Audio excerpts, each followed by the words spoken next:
Today, as we celebrate this glorious solemnity of the Most Holy Trinity, we, of course, celebrate also our patronal feast today. It's pretty normal that people in a parish would know all about their patron saint.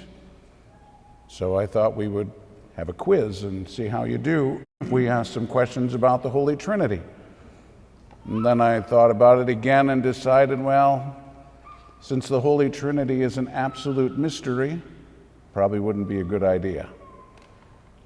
So what do we mean by an absolute mystery? What that means is that the Holy Trinity is a mystery that surpasses the ability of our intellects to be able to understand, not only in this world, but for the rest of eternity.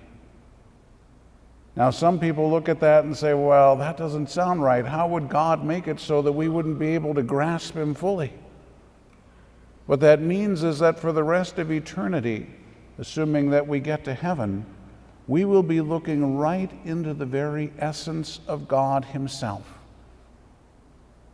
And there will always be infinitely more. People think heaven is going to be boring. I can assure you there will not be one split second of boredom in heaven, because you are going to be absorbed, well, not actually absorbed into, but you will be looking right into the very essence of God. Your mind will be completely filled with the truth of God. Your heart will be completely filled with the love of God. And for all eternity, you will be filled to the fullness of your ability, knowing and loving. And there will always be infinitely more. And so it's not a ripoff. It's a glorious reality. God is infinite and he's eternal. Our minds are finite, so the finite obviously cannot absorb the infinite. But there will always be more truth and more love for us to be able to enter into.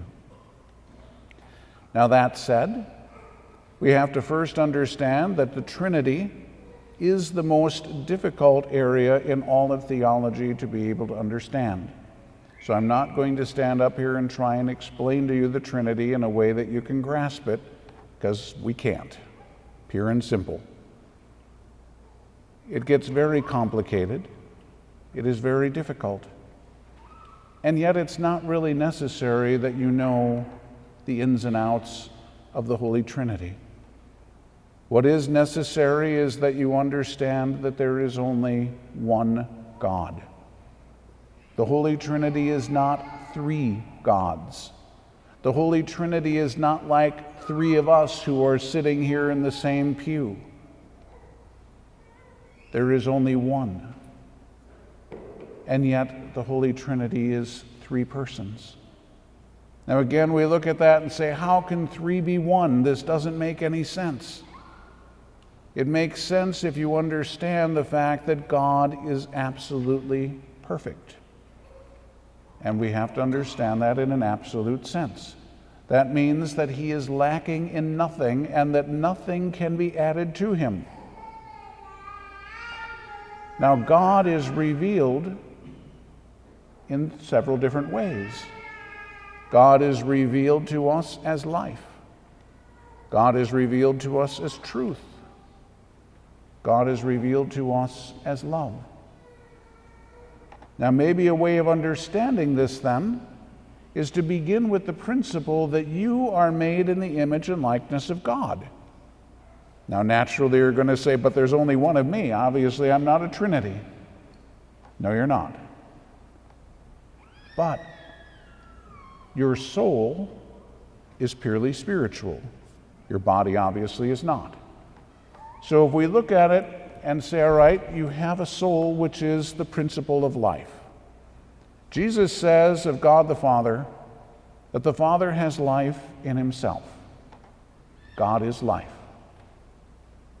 Your soul has two faculties, a mind and a will.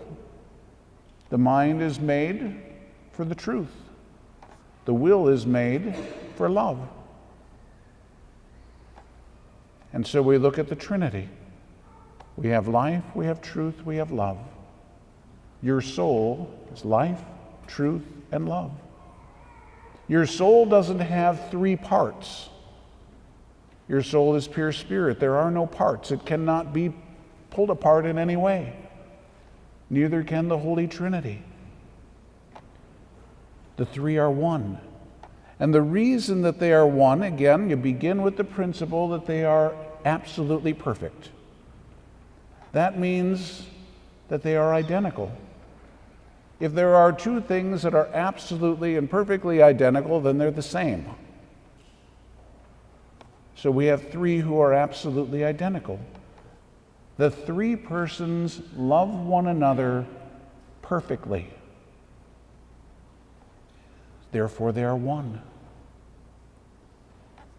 Now, if that's the case, then again, the natural question is to say, but then why do you say that there are three? Because God is love. Think about it. If you take yourself and you say, okay, God made me in his image and likeness, which means he made me to love and to be loved. So therefore, I'm just going to stare in the mirror and love myself. That's called narcissism. It's mental illness. It is not what you're created for. Love is about someone else. Yes, you are made to love someone else. You are made to be loved by someone else. And so if God the Father was alone, as we hear, for instance, in the first reading, when he reveals himself to Moses, and he makes clear that there is only one God. He reveals his holy name. It says Lord, but Lord isn't actually the word that's there. It's the holy name of God that's there. And he says, a merciful and gracious God. A merciful and gracious God. There aren't more than one. Every other society in human history at that point believed in a multiplicity of gods. God was revealing himself to the Jewish people that there is only one. That's what set the Jewish people apart from everyone else on the face of the earth. They believed that there was only one God. As things went along, God revealed himself more fully. He revealed himself as a Trinity. He sent his Son into the world, as we heard in the second reading. We have also the Holy Spirit, whom the Son has sent. Now, we would look at it naturally and say, but if someone has a son, that means that there is a separate person who has a separate life. In other words, if a married couple here has a son, you would say that the life of that child began at the moment of conception. The child didn't exist prior to that. But that's not what we're talking about in God. Please understand, all three persons are eternal. So it's not like God the Father was sitting up there by himself because there's only one God and he was just totally narcissistic and in love with himself. No, that didn't happen. And it's not like he was sitting up there bored one day and said, you know what? It'd be nice if I had a son. I think I'll create one. That's not what happened. The Father, the Son, and the Holy Spirit are all eternal, which means they are not created.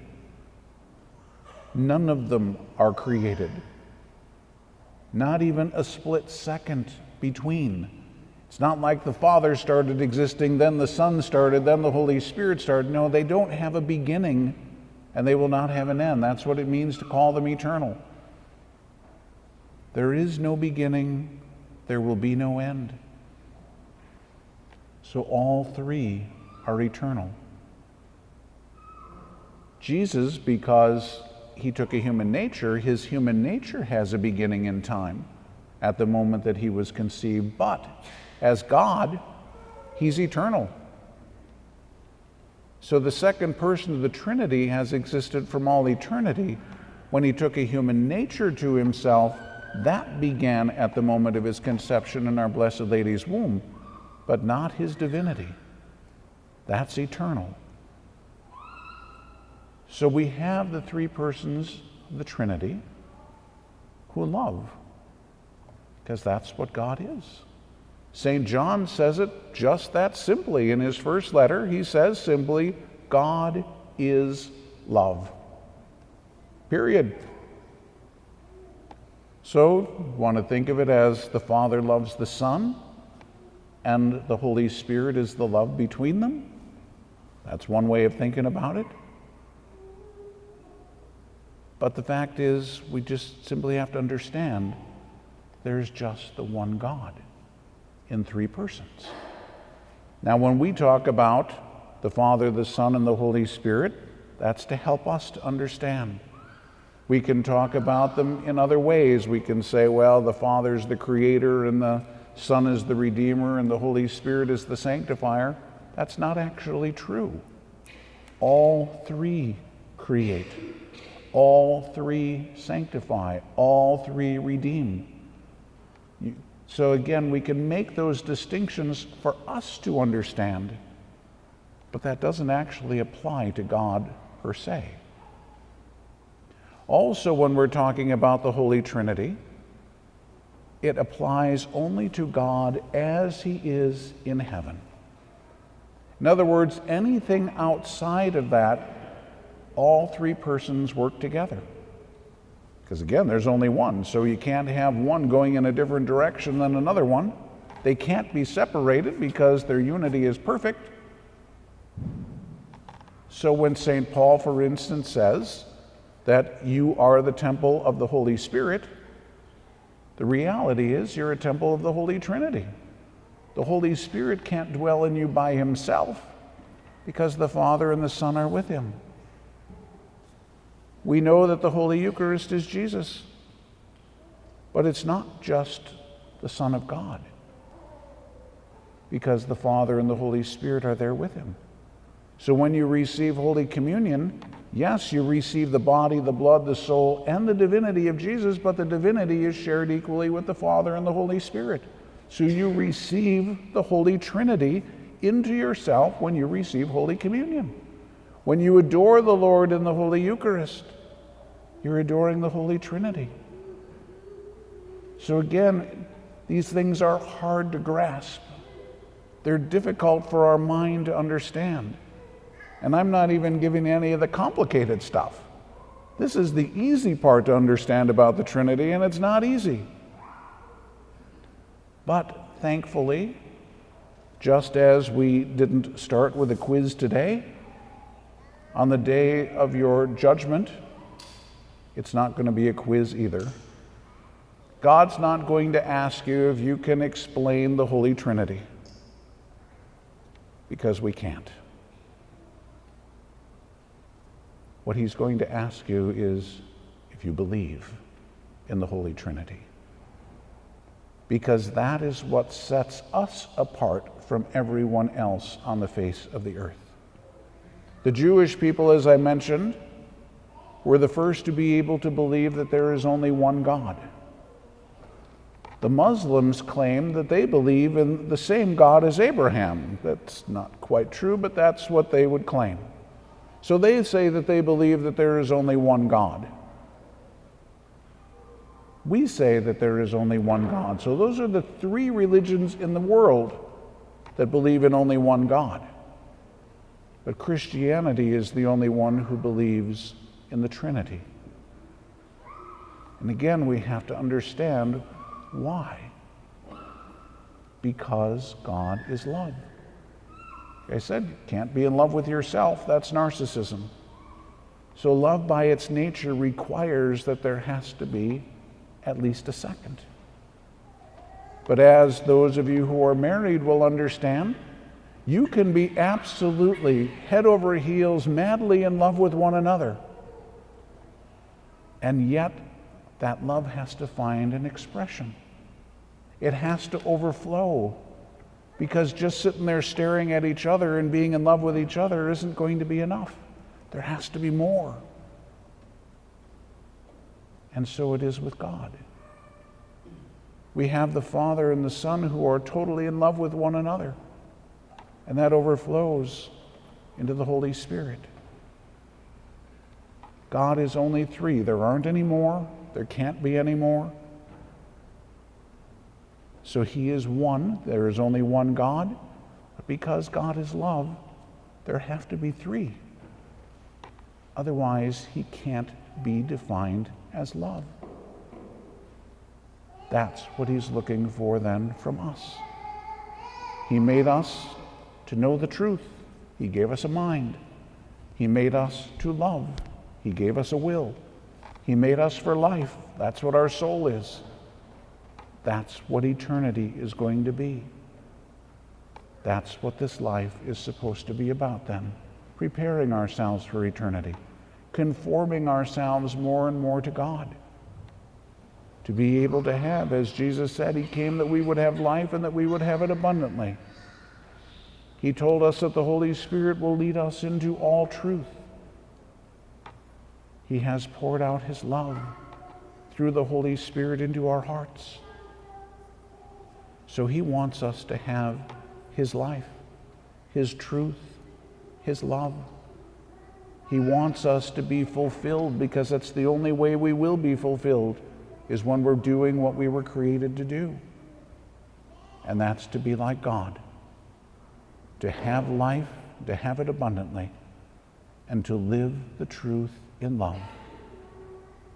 That's who we were created to be, in the image and likeness of God, who is a Trinity. So when it comes right down to it, it's pretty simple. What we have to believe is there is only one God. He is three persons, and that's it. And if you can understand at least that, well, I can't understand it, but if you can at least accept that and say, that is what I believe, because God is love, he is truth, he is life, just like my soul. Truth, life, and love. That's what we're for. That's what we're supposed to be about. Made in the image and likeness of God, who is love. So too for us, to be able to unite ourselves in love, to live the truth in love. So as members of a parish where our patron is the Holy Trinity, if we are to become more and more like our patron, that's what he wants. The fullness of truth, the fullness of life, the fullness of love.